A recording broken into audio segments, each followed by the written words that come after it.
श्रोते हो, कथारंगमध्ये आपलं स्वागत. आज आपण ऐकूया एक गूढ कथा, सावली. लेखिका आहेत स्नेहल जोशी. दोर या कथासंग्रहातून ही कथा घेतली आहे. ऐकूया कथा सावली. तिन्ही सांजेची वेळ आणि पावसाची चाललेली धुमश्चक्री, त्यामुळे जरा लवकरच काळोख पडला होता. अस्वस्थ मनाने आजी ओटीवर फेऱ्या मारित होत्या.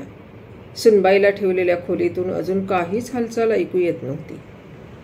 त्यामुळेच की काय, बाहेरचा तो काळोख आजींना भयान वाटत होता. विजांचा कडकडाट आता वाढला होता. मधूनच एखादी वीज चमकेल आणि अंधारलेले अंगण उजळून जाईल.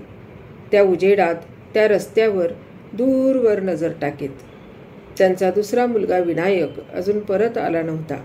आजींना 18 वर्षापूर्वीची आठवण झाली.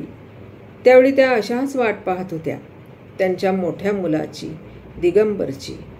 आजी होणार म्हणून खुश होत्या त्या, पण घडले होते विपरीतच. बाळणपणातच सून देवाघरी गेली. पत्नीच्या मृत्यूनंतर दिगंबरचे कशातच लक्ष नव्हते. एक दिवस तडकाफडकी तो आईला सोडून गेला. आजींवर दुःखाचा डोंगर कोसळला, पण त्यामधून त्या सावरल्या. त्यांनी आपल्या दुसऱ्या मुलाला, विनायकला शिकवले, मोठे केले. त्याच्याच आधारावर त्या आता जगत होत्या. संसाराची गाडी पुन्हा मागच्याच टप्प्यावर येऊन उभी राहिली होती. टॅक्सी थांबल्याचा भास झाला म्हणून त्यांनी वरांड्याच्या जाळीतून डोकावून पाहिले.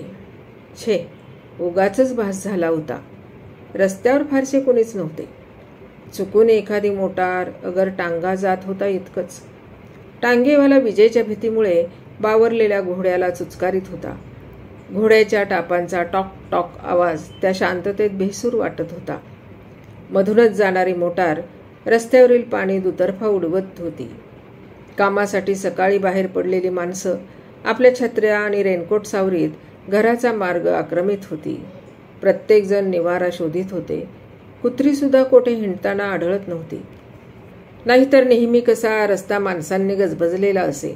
मधूनच कुत्री हिंडत बकऱ्या केळीवाल्याच्या दुकानाजवळ टपून असत. भाजीवाल्याची नजर चुकून गायी भाजी आणि फळे खात हिंडत. आता मात्र सर्वांना निवाऱ्याची जागा मिळाली होती. त्यांच्या मनात आले, आज कदाचित दिगंबरच्या आत्म्याला निवाऱ्याची जागा मिळेल. दरवेळी असा पाऊस पडला की त्यांना वाटे, सर्व प्राणीमात्रांना निवाऱ्याची जागा मिळाली असेल. दिगंबरच्या भरकटणाऱ्या आत्म्याला निवाऱ्याची जागा मिळाली असेल का तो असाच पावसात कुडकुडत असेल. उन्हाळा आला की डांबरी रस्ते तापत. कुत्री धापा टाकीत सावलीला येऊन बसत. गायी झाडाखाली बसून रवंथ करीत. लोक छत्र्या घेऊन बाहेर पडत आणि आजींना दिगंबरची काळजी वाटू लागे. थंडीचा कडाका आला की लोकरीचे गरम कपडे बाहेर पडत आणि आजीचे हृदय दिगंबरच्या काळजीनं गलबलले. दिगंबर संस्कृतचा प्रोफेसर होता. त्यामुळे गीतेचे ज्ञान आजींना झाले होते. आत्मा अविनाशी आहे. ऊन पाऊस थंडी वारा त्याला जाणवत नाही हे त्यांना समजत होते. तरीसुद्धा वेड्यासारखी भटकणाऱ्या दिगंबरच्या आत्म्याची आजींना काळजी लागून राहायची. मग उन्हाळ्या पावसाळ्यात त्या गरीब मुलाला छत्रीचे दान देत, तर कधी थंडीत गरम स्वेटर देत आणि आपल्या मनाचे समाधान करीत. कधी कधी त्या एकट्या बसलेल्या असल्या की कोणीतरी त्यांना विचारी, आई मी येऊ? विचारणारी व्यक्ती दिगंबर आहे याची त्यांना खात्री पटे. त्या बोलत नसत. विनायकचे लग्न झाल्यावर आपणहून त्या भटकणाऱ्या आत्म्याला म्हणाल्या होत्या, आता यायचे असेल तर ये बाबा. त्यानंतर कधीतरी ऐकू येणारा तो आवाज बंद झाला होता. अर्धवट संसार झालेला दिगंबर त्यांना भेटणार याची आजींना खात्री होती. पाऊस आता कमी झाला होता. वाऱ्याचे घोंगावणे बेसूर वाटत होते. कुठेतरी अर्धवट उघड्या राहिलेल्या खिडकीचे तावदान थाड थाड आपटत होते. उभे राहून आजींचे पाय दुखू लागले होते. त्या तेव्हा बाजूच्या खुर्चीवर बसल्या. थाड थाड खिडकीचे दार आपटले. खळकन आवाज करीत खिडकीत ठेवलेला फ्लॉवर पॉट कोणाच्या तरी धक्क्यामुळे म्हणा किंवा वाऱ्यामुळे म्हणा खाली पडून फुटला. कोणाची तरी सावली त्यांच्या बाजूला पडली. आजीने चमकून विचारले, कोण आहे? आई, मी आलो आहे, तुझा दिगंबर. वासाशी चिरणानी यथा विहाय नवनी ग्रहंती नरापराणी तथा शरीराने विहाय जीर्णान्यज्ञानी संयाती नवानी देही. सुरेल आवाजात नेहमीसारखा दिगंबरने आजींना श्लोक म्हणून दाखवला. आजींनी बाजूला पाहिले. दिगंबरचा पत्ता नव्हता, पण एक चमत्कारिक सावली बाळंतणीच्या खोलीकडे सरकलेली त्यांनी पाहिली. शांताबाई नर्स आजींना हाका मारत होत्या. आजी, जाग्या झालात का? नातू झालाय तुम्हाला? आजी ताडकन उभ्या राहिल्या. खरंच दिगंबर आला होता तर. शांताबाईंना मागे सारीत त्यांनी बाळंतणीची खोली गाठली. अपुऱ्या उजेडात त्यांनी मुलाला नीट निहाळले. आपले डोळे किलकिले करून त्या चिमण्या जीवाने क्षणभर पाहण्याचा प्रयत्न केला आणि तेवढासा प्रयत्न पण असह्य होऊन त्याने आरोळी ठोकली. ट्याहा ट्याहा, त्या आवाजाने खोलीत क्षणभर पसरलेली शांतता भंगली. हातातील दिवा बाजूच्या मुलकर्णीच्या हातात देत आजींनी मुलाला उचलून घेतले. अगं दिगंबरच ग, अगदी तेच नाक, तेच घारे डोळे, तीच कपाळावरची ठेवण. घेतली गुलामाने. माझा गेलेला दिगंबर पुन्हा परत आला. काहीसे आठवून त्यांनी मोलकर्णीला नीट दिवा धरायला लावले आणि त्या उजेडात मुलाची उजवी मांडी तपासली. दिगंबर पुन्हा जन्माला आलाय हे पाहण्यासाठी तुळशीच्या पानाची त्यांनी उजव्या मांडीवरती खून बघितली. खून सापडताच आजींना गहीवरून आले. त्यांनी ती खून शांताबाईंना दाखवली. आजींना आपल्या दिगूची आठवण झाली. त्याचा दुःखद शेवट आठवला. दिगूच्या आठवणीने पाणावलेले डोळे पुशीतच त्या खोलीबाहेर पडल्या. गावात आणि नातेवाईकात ही गोष्ट पसरायला फारसा वेळ लागला नाही. शांताबाई नर्सने बरोबर कामगिरी बजावली. त्या चिमण्या जीवाला समज येईपर्यंत मग एखादे बक्षीस दाखवावे. तसेच आल्या गेल्याला आजी ही तुळशीच्या पानाची खून दाखवत. आठवणीने त्यांचे डोळे डबडबत. आपल्या काकांचे दिगंबर हेच नाव घेऊन दिगंबर लहानाचा मोठा झाला होता. वेगळे दुसरे नाव ठेवण्याचा प्रश्नच आला नव्हता. आरशासमोर उभे राहून खसाखसा टॉवेलने अंग पुसताना दिगंबरचे लक्ष आपल्या उजव्या मांडीवरील तुळशीच्या पानाच्या खुणेकडे गेले आणि जन्माच्या वेळचे हुबेहूब चित्र त्याच्या डोळ्यासमोर उभे राहिले. कृष्ण जन्माची कहाणी त्याला नीट आठवत नव्हती, पण आपल्या जन्माच्या वेळचे चित्र आजीने इतक्या वेळा सांगितल्यामुळे त्याच्या डोळ्यांसमोर हुबेहूब उभे राहत असे. मांडीवरील खुणेचा डाग त्याने जोराजोराने घासला. चुलत्याने दिलेल्या या विचित्र देणगीचा त्याला हल्ली कंटाळा येऊ लागला होता. लहानपणी याच गोष्टीचा त्याला अभिमान वाटे. टेबलावर त्याचा लहानपणीचा फोटो होता. हडकुळा 8-12 वर्षाच्या त्या फोटोतील मुलाकडे तो तिराईत नजरेने पाहू लागला. आपण दिगू काकासारखे दिसावे, आपण दिगू काका व्हावे, यासाठी याच पोराने केवढी धडपड केली होती. त्याला लहानपणीच्या अनेक गोष्टी आठवल्या. लहानपणी मोठ्या कौतुकाने तो दिगू काकांच्या फोटोकडे पाहत राही. आजी तिच्या दिगंबरचे गुणगान छोट्या दिगंबर जवळ करी. त्याच्या आयुष्यातील गोष्टी छोट्या दिगंबरला सांगे आणि छोटा दिगंबर कान टवकारून सारे ऐकून घेई. आजी, मी पण दिगू काकासारखा संस्कृतचा प्रोफेसर होणार बरं का. मग आनंदून आजी त्याला जवळ ओढून घेई आणि ओच्यात ठेवलेला काहीतरी खाऊ हळूच त्याच्या हातावर देई. आई वडील एकुलता एक मुलगा म्हणून त्याचे लाड करीत, तर आजी तो दिगू काका जन्माला आला आहे म्हणून त्याचे लाड करी. दिगू काकासारखे आपण दिसावे, व्हावे, हे त्याचे वेड लहानपणी इतके अनावर झाले की आजीच्या बोलण्यात तुझ्या दिगू काकाला लहानपणापासून वाचनाचं वेड फार, असं ऐकल्यावर त्याने पण वाचनाचा छंद आपल्याला जडवून घेतला. दिवसातून 10-5 वेळा तरी आजीच्या बोलण्यात दिगू काकाचा उल्लेख असायचाच. शेवटी त्याचेही वाचनाचे वेड पाहून त्याच्या वडिलांनी त्याला अनेक पुस्तके आणून दिली. झोपल्यावर आजीच्या लुगड्याची घडी उशाला घेऊन तो सदैव वाचत पडे. त्याचं हे खुळं वेड पाहून आईला रागी. कधी कधी ती चिडून म्हणे, काय रे, सारखा पुस्तकात तोंड खुपसून बसतोस, जा की बाहेर जाऊन खेळ जरा. जवळपास आजी नसली की तेवढेच निमित्त करून तो विटी दांडू नाही तर पतंग घेऊन घराबाहेर पडे. पण आजी जवळ असली की मात्र त्याची हिंमत होत नसे. ती उलट आईलाच रागावी. राहू दे ग सुनबाई, अगदी माझ्या दिगंबर सारखाच आहे हो तो. आजीचे हे ठराविक कसरं निघाले की आईचे चालत नसे, पण नाराजीच्या आठ्या तिच्या कपाळावर उमटत. आजीच्या दिगंबरवर आईचा इतका राग का, हे त्या दिगंबरला कळत नसे. तो गोंधळून जाई, पण आजीकडे पाहिल्यावर त्याला वाटे बरं झालं आपण आईचे ऐकले नाही ते. हातातील पुस्तकात मग तो पुन्हा तल्लीन झाल्याचे ढोंग करी. कधी कधी ही धडपड त्याला असह्य होई. मग पुस्तकांचा पसारा तसाच टाकून तो खेळायला निघून जाई. संध्याकाळी तो परत आला की आई विजयी मुद्रेने आजींना ऐकू जाईल इतक्या बेताने म्हणे, अरे वेड्या, एका दिवसात का सर्व खेळ खेळून घ्यायचे? उद्या कुठं जायचंय वाटतं. नको बोलू त्याला सुनबाई. माझा दिगंबर अगदी असाच होता. खेळत असला की खेळतच बसायचा, वाचत बसला की वाचतच राहायचा. एखादा छंद जडला की वेळ काळाचे भान त्याला राहत नसे आणि गंभीर स्वरात सुनेला बजावी आणि खेळून दमलेले त्याचे पाय चेपून देई. रागाने स्वतःशीच चरफडत आई संध्याकाळच्या स्वयंपाकाला लागे. आधीच लेकाचे कौतुक करण्यात, तो परत आला की नाही हे पाहण्यात उशीर झालेला असे. त्यामुळे झालेला उशीर आणि आजीचे बोलणे याचा राग ती हातातील भांड्यावर काढी. आजीचे बोलणे आईला रुचले नाही हे त्यावेळी सुद्धा त्याला कळत असे. पण हे कळत नसे की आईचा दिगू काकावर इतका राग का? आई त्याला त्या चमत्कारिक सावलीपासून दूर करण्याचा प्रयत्न करी, तर आजी या सावलीच्या धाग्या दोऱ्यात त्याला गुरफटवून ठेवी आणि आई आजीच्या रस्सी खेचीत. त्यावेळी नेहमी आजीच जिंके. तो हुशार होता. मराठी शाळेतून इंग्लिश शाळेत जाताना त्याला शिष्यवृत्ती मिळाली. त्यावेळची दिगंबरला आठवण झाली. आजीला पेढे दिल्यावर आधी तिने 5 पेढे दिगू काकाच्या फोटोपुढे ठेवले आणि छोट्या दिगंबरला म्हणाली, माझ्या दिगंबरला संस्कृतची गोडी लागली. सर्वच विषयात तो तसा हुशार होता. SSC पास झाला त्यावेळी त्याला संस्कृतची शंकरसेठ स्कॉलरशिप मिळाली. योगायोग असा की आजीच्या दिगंबरला पण हीच शिष्यवृत्ती मिळाली होती. आजीचा आनंद त्यामुळे द्विगुणित झाला.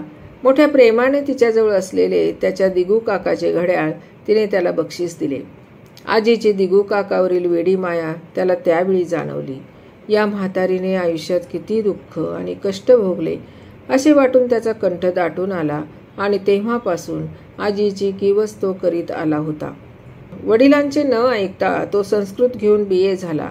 MA ला तर पहिल्या वर्गात पहिला आला. कॉलेजमध्ये त्याला फेलोशिप मिळाली. त्यावेळी त्याला जर कल्पना असती की त्याच्या दिगू काकाची ही चमत्कारिक सावली त्याचा पाठपुरावा करणार म्हणून, तर कदाचित त्याने वडिलांचे ऐकले असते. अर्थशास्त्र घेऊन MA होऊन कोणत्याही बँकेत चांगलीशी नोकरी त्याला मिळाली असती. पण त्यावेळी अस्पष्ट असणाऱ्या त्या सावलीची घ्यावी तेवढी दखल त्याने घेतली नव्हती. ही सावली त्याचे सर्व आयुष्य काळवंडून टाकेल ही कोणाला कल्पना? त्याच्या हुशारीचे, बुद्धिमत्तेचे कौतुक आजीला, नातेवाईकांना वाटत नसे. याचा हल्ली त्याला फार राग येई. आजी जुन्या दिगंबरचे गुणगान गाई. नातेवाईक आजीच्या आठवणीवर माना डोलावीत. दिगंबरला आजीची कीव येई. तसाच राग पण येई. या चमत्कारिक सावलीपासून पळून जाण्याचा त्याचा हल्ली प्रयत्न चालला होता. पण त्याची ही इच्छा पुरी होत नसे. आजीच्या दिगंबरची सावली त्याच्या सावलीत अगदी सिमेंट कॉन्क्रीटसारखी घट्ट मिसळली होती. त्याला सर्वांना सांगावेसे वाटे, मी वेगळा आहे, मी जुना दिगंबर नव्हे हो. हे सर्व मी माझ्या बुद्धिमत्तेवर, कर्तृत्वावर मिळवले आहे. त्या माझ्या मेलेल्या चुलत्याचा इथं काय संबंध? पण कोणाचे ते गावी नसे. उलट त्या जुन्या दिगंबरचे, जुन्या दिगंबर वैद्यचे गोडवे गायले जात. जणू जुन्या दिगंबरने सांगितलेल्या गोष्टी नवा दिगंबर कळसूत्री बाहुलीप्रमाणे प्रामाणिकपणे करीत होता. दिगू काकासारखे होण्यासाठी लहानपणी धडपड चालली होती. लहानपणीच्या आठवणीने आरशात दिसणाऱ्या आपल्या प्रतिबिंबाला पाहून तो विषादाने हसवून टेबलावरील लहानपणीच्या फोटोला उद्देशून म्हणाला, बच्चमजी, तुम्ही दिगू काका नाहीत हे आता सिद्ध करा. उजव्या मांडीवरील ती खून त्याचे शब्द ऐकल्यासारखी टवकारून त्याच्याकडे पाहू लागली. एखाद्या कोडाच्या डागासारखी ती खून त्याला भयंकर वाटली. जुन्या दिगंबरसारखे आपण दिसू नये यासाठी अव्याहत धडपड त्याची हल्ली चाले. त्याला शोभत नव्हते तरीसुद्धा केसांचे त्याने उलटे वळण लावले होते. भांग पाडण्याचे कटाक्षाने तो टाळी. इतकंच नव्हे, जुन्या दिगंबरची फोटोतील सफाचाट आठवून मोठमोठ्या मिशा त्याने राखल्या होत्या. हल्ली त्याचे मन बंडखोर झाले होते. त्यामुळे जुना दिगंबर करणार नाही अशाच गोष्टी तो करायचे ठरवी. आरशात केस सारखे करताना त्याला निलिमा दीक्षितची आठवण झाली. घरात त्याच्या लग्नासंबंधी बोलणे नेहमीच चालत. तो उडवाउडवी करी. लग्न करायचे नाही अशा अनेक सबबी सांगे. एकदा बोलणे करणे भागच होते. प्रेमी विवाहाचा ॲटम बॉम्ब आजीवर फेकल्यावर आजी कशी गारद होईल या कल्पनेने तो स्वतःशीच हसला. जुना दिगंबर कसला प्रेमविवाह करतो. आपल्याच 2 आवृत्ती असल्यासारखे तो दुसऱ्या आवृत्तीला चिडवून हसला. एक दिवस सकाळी तो आजीला म्हणाला, आजी, माझे लग्न मीच ठरवले. त्याला वाटले आजी चिडेल, आश्चर्यचकित होईल, पण म्हातारी मख्ख चेहरा ठेवून बसली होती. जुन्या दिगंबरपेक्षा हा दिगंबर वेगळा आहे याची आजीला खात्री पटेल असे त्याला वाटले होते, पण घडले होते उलटेच. आजीचे निस्तेज डोळे आनंदाने लुकलुकले. हो का? मग प्रेमविवाह म्हणजे कॉलेजमधलीच मुलगी असेल. मला वाटलेच होते. प्रेमविवाह ही आजच्या काळात नवीन गोष्ट नव्हती, पण आजीला काहीच वाटलं नाही. ही गोष्ट दिगंबरला खटकलीच. आजीचे दिगंबरकडे लक्षच नव्हते. तिची नजर जुन्या काळात घडली होती. ती स्वतःशीच पुटपुटली. त्यानं असंच लग्न जमवलं त्यावेळी केवढी आरडाओरड झाली होती. घाबरून मटकन दिगंबर बाजूच्या खुर्चीवर बसला. कदाचित जुना दिगंबर पण असाच या खुर्चीवर बसला असेल या भीतीने तो ताडकन उठला आणि धावतच त्याने आपली खोली गाठली. आजीचे बोलणे बाजूला पेपर वाचित बसलेल्या वडिलांना बहुधा ऐकू गेले नसावे, कारण धावणाऱ्या त्याच्या आकृतीकडे ते आश्चर्याने पाहत राहिले. या क्षुल्लक कारणासाठी ठरलेले लग्न मोडणे त्याला शक्य नव्हते. त्याच्या प्रेस्टिजचा एका निरपराध मुलीच्या जीवनाचा प्रश्न होता. ठरल्याप्रमाणे लग्न झाले. आजीची दिगंबरच्या बायकोचे गंगा नाव ठेवण्याची इच्छा होती, पण ही गोष्ट मात्र दिगंबरने कटाक्षाने टाळली. त्याने बायकोचे नाव बदललेच नाही. आजी मात्र तिला गंगा नावाने हाक मारी. कोणी विचारले तर म्हणे, अगं, माझ्या दिगंबरच्या बायकोचे नाव तेच होतं ना. आजीच्या या वेडेपणावर दिगंबर चिडे, पण आजीचे 4 पावसाळे उरले आहेत, कशाला दुखवा तिला, या हेतूने तो गप्प बसे. दिगंबर हल्ली खुशीत होता. जीवन कसे शांतपणे चालले होते. कधी कधी जुन्या दिगंबरची सावली त्याच्या जीवनावर पडल्याचा त्रास त्याला होई, पण क्षणभरच. नवीन जीवनात तो रुळत होता आणि या चमत्कारिक सावलीची, दिगंबरच्या चाललेल्या त्या धडपडीची नीलिमाला कल्पनाच नव्हती. पावसाळ्याची सुरुवात झाली. श्रावण उजाडला. सणावारांना सुरुवात झाली. पहिला मंगळवार घरी करून दुसऱ्या मंगळवारला नीलिमा माहेरी जाणार होती. तिच्या विरहाच्या कल्पनेने दिगंबर हवालदिल झाला होता. नीलिमाच्या सहवासात जुन्या नव्या दिगंबरचा पाठशिवणीचा खेळ तो विसरला होता का कुणास ठाऊक. त्या दिवशी त्या जुन्या दिगंबरपेक्षा आपण वेगळे आहोत हे दाखवण्याची त्याला लहर आली. सोमवारी आई आजी गडबडीत होत्या. दुसऱ्या दिवशीच्या पूजेची तयारी चालली होती. दाढीचा साबण घोटीत तो स्वयंपाकघरात शिरला. असं केलं की आजी चिडते हे त्याला अनुभवाने माहीत होते. उद्याच्या पूजेची तयारी करू नका, माझी बायको मंगळागौर पूजणार नाही, असे कोकणी चाळे मला आवडत नाहीत, त्याने शांतपणे जाहीर केले. क्षणभर वेड्यासारखी आई त्याच्याकडे पाहतच राहिली. अरे पण का बाबा, असं काय घडलंय? 4 बायकांना सांगून झालं, त्या काय म्हणतील? बायकात आपली बदनामी होणार याची भीती आईला पडली होती. नीलिमाचा चेहरा पण उतरला होता. शांत होती ती फक्त आजी. हातातील कामं अर्धवट टाकून ती स्वस्थ बसली होती. आजीचं हे मौन वादळापूर्वीच्या शांततेसारखं त्याला वाटलं. अर्थात त्याला कल्पना असती तर या भानगडीत तो पडलाच नसता. होणार कोणासारखा? त्याच्यासारखाच तो वागायचा. तिच्या या शब्दाने किती दचकला होता. हातातील ब्रश केव्हाच गळून पडला होता. लटलटणाऱ्या पायांना सावरीत तो तिथून निसटला. वेड्यासारखे हात हलवीत तो पुटपुटला, करा, काय वाटेल ते करा. बाहेर येऊन त्याने कसेबसे तोंड पुसले. तोंडाला साबण शिल्लक आहे किंवा काय हे पाहण्याचं भान त्याला उरलं नाही. त्याला फक्त एकच समजत होते, सावलीपासून त्याला दूर पळायचे होते. त्यानंतर बायकोच्या पहिल्या वर्षीच्या बाळंतपणासंबंधी त्यानं हट्ट धरला नाही. तो मात्र सर्वात कटाक्षाने भाग घेण्याचे टाळीत असे. जी गोष्ट त्याने नीलिमापासून लपवली होती तीच गोष्ट नीलिमाला आता माहीत झाली होती. काही झाले की नीलिमा म्हणे, आजी म्हणत होत्या तुम्ही असेच वागणार, त्यांचा दिगंबर पण असंच करायचा. खरंय बायांनो, मेला आहे तो नवा दिगंबर, जिवंत आहे तो जुना दिगंबर, आजीचा दिगू. आता तर झाले समाधान. ओरडाविषयी वाटणारे हे शब्द तसेच त्याच्या घशात अडकून बसत. तो काहीच बोलत नसे. उलट या सिमेंट कॉन्क्रीटच्या घट्ट झालेल्या त्या जुन्या दिगंबरच्या सावलीपासून पळून जाण्याचा तो प्रयत्नच करीत नसे. दिगंबरच्या आयुष्यात विशेष असे काही घडत होते असेही नव्हे. सर्वांप्रमाणे तो लहानाचा मोठा झाला होता. इतर सामान्य मुलांपेक्षा बुद्धिमान होता. त्यामुळे त्याची करिअर चमकदार झाली होती. त्याचे फळ म्हणून त्याला चांगली नोकरीही मिळाली होती. इतरांसारखेच वेळेवर लग्न झाले होते. प्रेमविवाह काही नवीन गोष्ट नव्हती. आता इतरांसारखीच एक नवीन जबाबदारी दिगंबरवर येणार होती. थोड्याच दिवसात दिगंबर पिता बनणार होता. नवीन असे जगावेगळे यात काहीच नव्हते. पण दिगंबरचे मन स्वस्थ नव्हते. कुठेतरी मनाच्या कोपऱ्यात खटकत होते. जमीन कशी वरून शांत दिसते, पण तिच्या पोटात उकळणारा लाव्हारस कधी विध्वंस उडवेल सांगता येत नाही. काहीतरी घडत आहे. कोणते तरी अदृश्य दुवे आपल्या जीवनाचे चमत्कारिक जाळे गुंफीत आहेत असे उगाचच त्याला वाटत राहील आणि भीतीने त्याचा जीव थरथरे. थोड्या दिवसात बाळंतपणासाठी निलिमा माहेरी जाणार होती. तिच्या विरहाच्या जाणीवेबरोबर जुन्या दिगंबरची सावली आपली लांब लांब ढांगा टाकीत वाकुल्या दाखवीत हिंडत होती.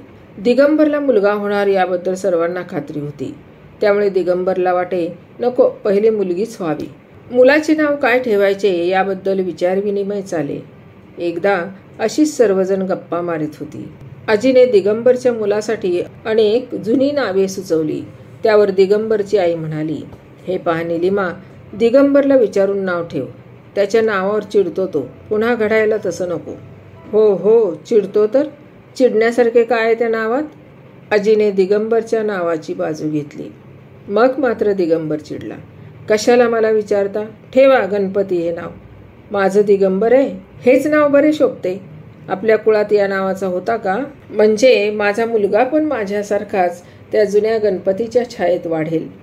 दिगंबरला आपल्या नावाची अतिशय चिडी. त्या जुन्या दिगंबरच्या सावलीवर तो असाच संतापे. चिडता कशाला? नसेल सांगायचे तर नका सांगू बाई, काहीशी खट्टू होऊन निलिमा म्हणाली. अगं त्याला कशाला विचारतेस? चिडू दे, चिडला तर. माझा दिगंबर पण असाच शेवटी चिडायचा. वयामुळे बोलण्याचे ताळतंत्र आजीला उरले नव्हते.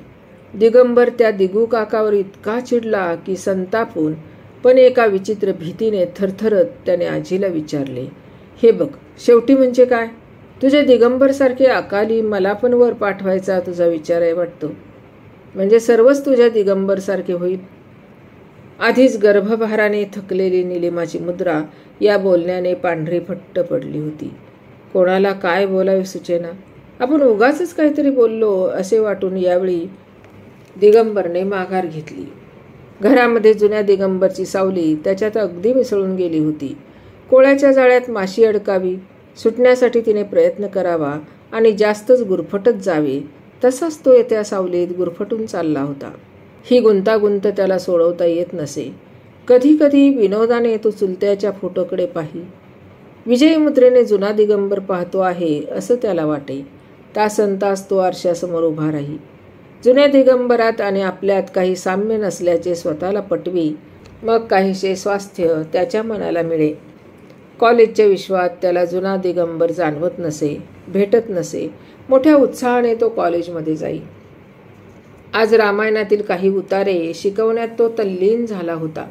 थोड्याच दिवसात त्याला पितृपद प्राप्त होणार होते. एका कोवळ्या जीवाचा तो पिता बनणार होता. म्हणूनच की काय, दशरथाचा मरताना फोडलेला टाहो शब्दांनी वर्णन करताना त्याचे डोळे भरून आले. गळा दाटून आला. भारावल्याप्रमाणे विद्यार्थी ऐकत होते. वर्गात पिन ड्रॉप सायलेन्स होता. त्याच्या कानात फक्त त्याचाच आवाज घुमत होता. दशरथाच्या दुःखाचे रसाळ वाणीने तो वर्णन करीत होता. बेल खणखणली आणि तो भानावर आला. पुस्तके गोळा करून तो वर्गाबाहेर सटकला. कॉरिडॉरमध्ये त्याला कॉलेजचे प्रिन्सिपॉल भेटले. गुड गुड वैद्य. माझ्याच कानावर विश्वास बसला नाही. क्षणभर वाटले आमचे संस्कृतचे दिगंबर वैद्य शिकवीत आहेत. तुमची तीच शिकवण्याची हातोटी आहे. आवाजसुद्धा तोच. क्षणभर मी आमच्या विद्यार्थी दशेत गेलो. त्याच्याशी हस्तांदोलन करून ते पुढे सरकले. वेड्यासारखा दिगंबर आपल्या पसरलेल्या हाताकडे पाहत राहिला. नशीब शरीर तेच नाही ते, पण नाही कसे म्हणणार? तुळशीच्या पानाची खूण आहेच की. कोणाला ठाऊक? जुन्या दिगंबरच्या सतत सावलीची त्याला आता भयंकर भीती वाटू लागली. प्रोफेसर मिरचंदानी फक्त एकटेच रूममध्ये होते, पण दिगंबरचे त्यांच्याकडे लक्षच नव्हते. गरगरणारे डोके दाबून धरून तो बाजूच्या खुर्चीवर बसला. त्याच्याकडे पाहत मिरचंदानीने विचारले, काय बरोबर नाही का प्रकृती? मिसेस ठीक आहेत ना? सर्व ठीक आहे, मरगळलेल्या स्वरात त्याने उत्तर दिले. वैद्य, तुमची कमाल आहे. मिसेसची काळजी वाटते की काय? अहो, माझी मिसेस याच प्रकारातून 4 वेळा गेली. सर्व ठीक होईल. खरं सांगू, तुम्ही अगदी नाकासमोर बघून चालता बुवा. जरा आयुष्य एन्जॉय करा की. बौद्धिक श्रमांना अशी करमणूक पाहिजे की सर्वांचा विसर पडेल. माझं ऐका, आज माझ्याबरोबर एका ठिकाणी चला. उशीर झाल्याचा जाब विचारायला मिसेस घरी नाहीत ना आता? मुले झाली की बायकांचे नवऱ्यावरील लक्ष अगदी कमी होते. आपला अनुभव आहे. द्या टाळी. आज एके ठिकाणी तुम्हाला घेऊन जातो. अशी हळू आवाजात त्याला सांगताना त्यांनी एक डोळा मिटला आणि दिगंबरला खून केली. फक्त तोंडात बोटे घालून शीळ मारायचीच शिल्लक होती. मिरचंदानी तसा बडा रंगेल मनुष्य होता. दिगंबर स्वतःशीच हसला. जुना दिगंबर काय मर्यादेबाहेर जाणार? संध्याकाळी तो मिरचंदानी बरोबर बाहेर पडला. ते गाण्याचे बडे शौकीन गृहस्थ होते. गावातील प्रसिद्ध गुलाबबाईच्या माडीवर ते त्याला घेऊन गेले. गाणे रंगले आणि उगाचच या भानगडीत आपण पडलो असे वाटणारा दिगंबर तल्लीन झाला. गुलाबबाईची मुलगी गात होती आणि बाजूला बसून आस्थेने गुलाबबाई त्यांची चौकशी करीत होत्या. त्या दिवशी खूप वर्षांनी गुलाबबाईंनी तंबोरा हातात घेतला आणि लेकीपेक्षा त्या सुंदर गायल्या. त्यांनी दिलेले ड्रिंक आणि पानपट्टीची चव घोळवीत दिगंबर घरी आला. आज आपण वेगळे असल्याच्या आनंदाने त्याचे डोळे चमकत होते. पेयाने त्याला थोडी गुलाबी झाकही आली होती. आरशात आपले प्रतिबिंब पाहताना त्याला वाटले, मी किती वेगळा दिसतो. उगाचच प्रिन्सिपॉलच्या बोलण्यामुळे आपण घाबरलो. पलीकडच्या तस्वीरीकडे एक तुच्छतेचा त्याने कटाक्ष टाकला. विजयी मुद्रेने तो जुन्या दिगंबरला म्हणाला, तुझी कशी जिरली रे बेटिया. मी वेगळा आहे हे आता तरी कबूल कर. आरशात दिसणाऱ्या आपल्या प्रतिबिंबाकडे तो हसून पाहत होता. जुन्या दिगंबरची सावली आपल्यापासून दूर गेल्यासारखी त्याला वाटली. सरकत सरकत ती पुन्हा जुन्या दिगंबरच्या फोटोत जाऊन बसली. फोटोतील जुन्या दिगंबरचा चेहरा म्लान झाला होता. टायची गाठ सोडताना तो मघाशी गुलाबबाईंनी गायलेली ठुमरी गुणगुणत होता. इतक्यात दरवाजा उघडून आजी आत आली. तिच्या हातात त्याची कॉलेज बॅग होती. काहीशा गंभीर घोगऱ्या आवाजात त्याच्याकडे न पाहताच ती म्हणाली, तू गुलाबबाईकडेही विसरून आला होतास? घाबरून त्याने विचारले, तुला काय माहीत मी तिथे गेलो होतो ते? जुन्या दिगंबरकडे बोट दाखवीत ती म्हणाली, तो असाच जायचा तिच्याकडे आणि येताना काहीतरी विसरून यायचा. तिचा नोकर परत त्या वस्तू आणून पोचवीत असे. वेड्यासारखा दिगंबर आपल्या प्रतिबिंबाकडे पाहत राहिला. या शेवटच्या टोल्याने तो फार खचला. मघाशी वेगळी वाटणारी काकांची प्रतिमा आता त्याच्यासारखीच दिसत होती. काहीसे चमकून दिगंबरने बाजूला पाहिले. किंचाळायचे भानच त्याला उरले नाही. दूर दूर गेलेली ती सावली लांब लांब ढांगा टाकीत क्षणात त्याच्या बाजूला येऊन उभी राहिली. लहानपणी ज्या सावलीचा त्याने पाठलाग केला होता तेव्हा ती सावली त्याच्यापासून दूर दूर पळते आहे असे त्याला वाटत असे. आता त्या सावलीपासून तो दूर पळू पाहत होता आणि ती त्याचा पाठलाग सोडत नव्हती. मघाची ती नशा आता पार उडून गेली होती. त्याचा जबडा तसाच उघडा राहिला होता. गळफास लागल्यावर जीव जसा गुदमरेल तसंच गुदमरल्याचा भास त्याला होत होता. तो आतल्या आत घुसमटला होता. अचानक वार्धक्य आल्याप्रमाणे तो कमरेत वाकून उभा राहिला. जुन्या दिगंबरचा संसार अर्धवटच राहिला होता. त्या धसक्याने तो वयाच्या 25व्या वर्षीच मेला होता. दिगंबर त्या अधुऱ्या पावलांचा कानोसा घेऊ लागला. नेहमी दूरवर ऐकू येणारी ती पावलांची चाहूल त्याला अगदी नजीक भासत होती. टेबलावर ठेवलेला वाढी भरलेला निलिमाचा फोटो वेड्यासारखा हसत होता. बघता बघता त्या फोटोतील निलिमाचा चेहरा काळवंडला. दिगंबरने चमकून बाजूला पाहिले. सतत त्याचाच पाठलाग करणारी ती सावली आता मोठी मोठी होत गेली आणि तिने आपली विषारी छाया निलिमावर आणि त्याच्या येणाऱ्या छोट्या बाळावर पसरवली. कशी वाटली कथा? आवडली असल्यास लाईक करा, शेअर करा आणि सबस्क्राईब करा. असाच प्रतिसाद या पुढील कथांनाही मिळावा हीच विनंती. धन्यवाद.